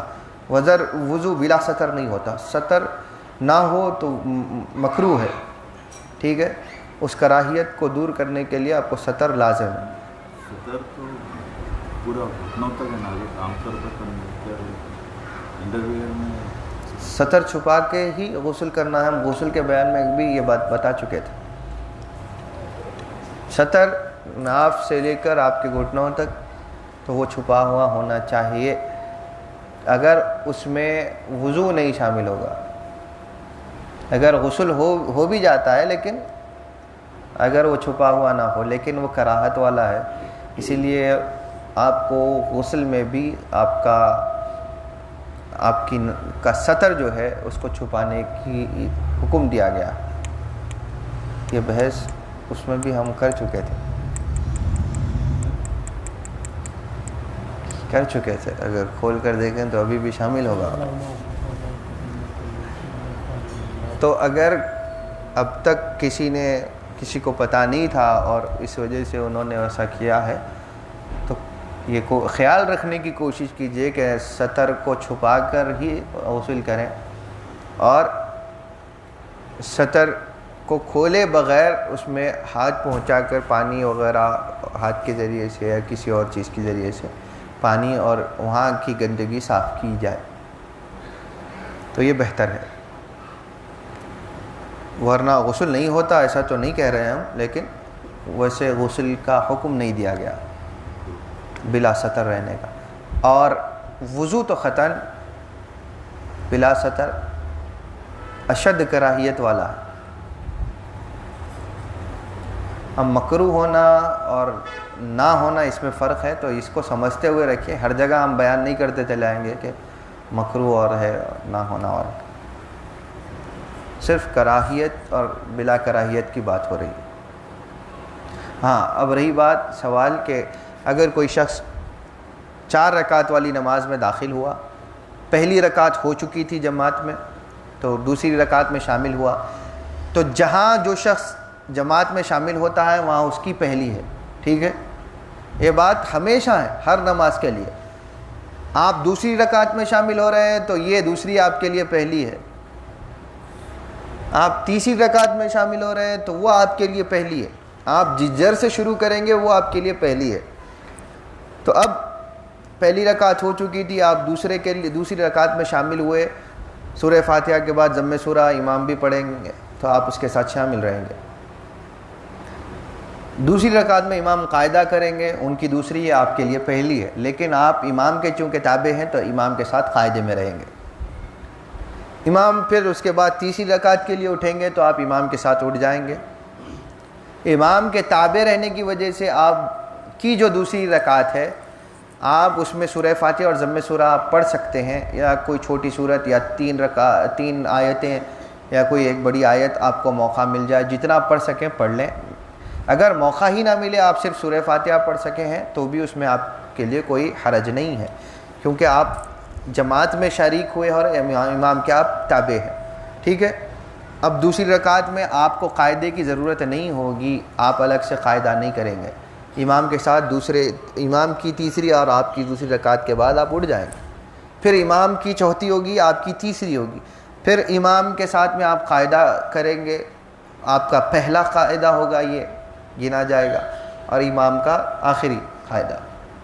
جبکہ اگر دیکھا جائے تو آپ دوسرا قاعدہ کر رہے ہیں، لیکن آپ کو ہر قاعدے میں، پہلا قاعدے میں بھی آپ تشہد پڑھیں گے، دوسرے میں بھی تشہد پڑھیں گے. درود ابراہیم نہیں پڑھیں گے، دعائے معصورہ نہیں پڑھیں گے امام کے ساتھ نہیں. امام کا قاعدہ اخیرہ آپ کا قاعدہ اخیرہ نہیں ہے تو آپ پورا دعائے معصورہ وغیرہ تک نہیں جائیں گے، صرف تشہد پڑھ کے رک جائیں گے. امام اپنا قاعدہ پورا کرے گا. امام سلام پھیرنے کے بعد آپ تیسری رکعت کے لیے چوتھی رکعت کے لیے تکبیر کہتے ہوئے آپ اپنی چوتھی کے لیے کھڑے ہوں گے، چوتھی رکعت پڑھیں گے. قاعدہ اخیر جب کریں گے تو پورا تشہد کے بعد درود ابراہیم اور دعائے معصورہ پڑھ لیتے ہوئے نماز کو ختم کریں. یہ ہوگی 4 رکعت والی نماز. 3 رکعت والی نماز میں اگر آپ پہلی رکعت ہونے کے بعد شامل ہوئے دوسری رکعت میں تو یہاں آپ کو 3 قاعدے ملیں گے. تو 3 میں سے جو پہلے 2 ہوں گے اس میں تشہد کے بعد اشہد ان لا الہ الا اللہ اشہد ان محمد رسول اللہ صلی اللہ علیہ وسلم کہتے ہوئے آپ تکبیر انگلی اٹھائیں گے، اللہم صلی علی سیدنا محمد کہہ کر آپ رک جائیں گے، اس کے آگے نہیں پڑھیں گے. تشہد اول جس طرح پڑھا جاتا ہے اسی طرح پڑھیں گے.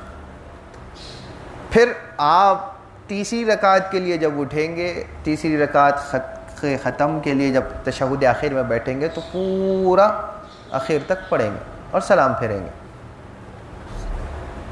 اب مغرب کی نماز میں اگر کوئی شخص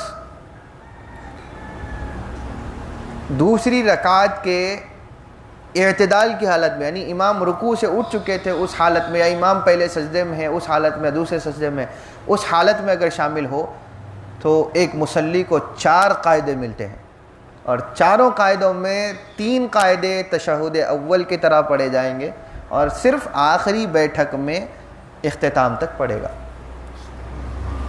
یہ طریقہ ہے، اس کو ذہن نشین رکھیے. اسی کے ساتھ ہم دعا کرتے ہیں کہ اللہ تعالیٰ ہمیں کہنے سننے سے زیادہ عمل کی توفیق عطا فرمائے، اللہ تعالیٰ اپنے دین کی سمجھ عطا فرمائے، اللہ تعالیٰ ان مسائل کو سننے سمجھنے عمل کرنے کی توفیق عطا فرمائے، اس میں کوتاہیوں سے اللہ تعالیٰ معاف فرمائے. جہاں جس مسائل میں ہم غفلت میں زندگی گزار رہے ہیں اللہ تعالیٰ اس سے ہمیں آگہی دے. ہمیں اس کا علم دے تاکہ ہم ہماری زندگیوں کی اصلاح کر سکیں اور عین موافق شریعت و سنت ہم ہماری زندگیوں کو گزار سکیں. اللہ تعالیٰ صاحب کتاب اور ان تمام ائمہ فقہ و ائمہ دین جتنے ہیں، اللہ تعالیٰ ان کی زندگیوں کی اور ان کے علوم کی خیر و برکتیں اللہ تعالیٰ ہمیں عطا فرمائے، ان کی سمجھ کا اللہ تعالیٰ حصہ عطا فرمائے تاکہ ہم عین رضا الہی کے موافق زندگی کو بسر کر سکیں. ان تمام کو سمجھ کر اپنی زندگیوں میں اپلائی کرنے کی اللہ تعالیٰ توفیق عطا فرمائے. وصلی اللہ علی خیر خلقہ سیدنا محمد وآلہ وصحبہ وبارک وسلم. الحمد للہ رب العالمین. الفاتحہ الی حضرت النبی. بسم اللہ الرحمن الرحیم. الحمد للہ رب العالمین.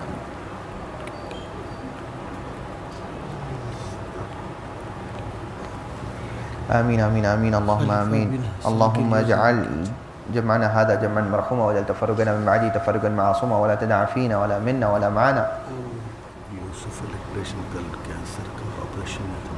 ولا من أمة سيدنا محمد شقيا ولا محروما. ربنا آتنا في الدنيا حسنة وفي الآخرة حسنة وقنا عذاب النار.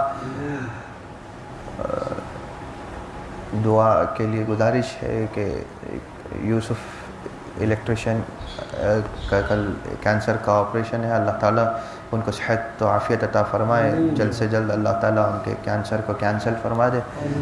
اللہ تعالیٰ صحت و خوبی کے ساتھ انہیں عمر طویل عطا فرمائے. اور خلیفہ بن حسن کے لیے بھی دعائے شفاء امراض کی گزارش ہے. اللہ تعالیٰ ان کے بھی امراض کو دور فرما دے، ان کو بھی صحت و عافیت عطا فرمائے. اللہ تعالیٰ انہیں بھی ان کے گھر والوں کے لیے، ان کے احباب کے لیے اللہ تعالیٰ چھوڑ دے تاکہ صحت و عافیت کے ساتھ وہ ان کی ذمہ داریوں کے ساتھ زندگی گزار سکیں. اللہ تعالیٰ تمام وہ افراد جو بیماریوں میں مبتلا ہیں، جو کوئی بھی شوگر، بی پی وغیرہ جتنی بھی امراض یا کینسر سے مبتلا ہیں، کسی اور ٹیومر سے مبتلا، اللہ ہر قسم کے بیماریوں سے مسلمانوں کو محفوظ فرمائے، ہمارے احباب کو محفوظ فرمائے. جو ہمارے سے وابستہ ہیں اللہ تعالیٰ ان کو صحت و عافیت اور عمر طویل عطا فرمائے. اللہ تعالیٰ کی اطاعت و فرما برداری میں صحت یابی کی زندگی اور صحت یابی کی موت عطا فرمائے. وصلی اللہ علی خیر خلق سیدنا محمد وآلہ وصحبہ وسلم. الحمد للہ رب العالمین. وما علینا الا البلاغ.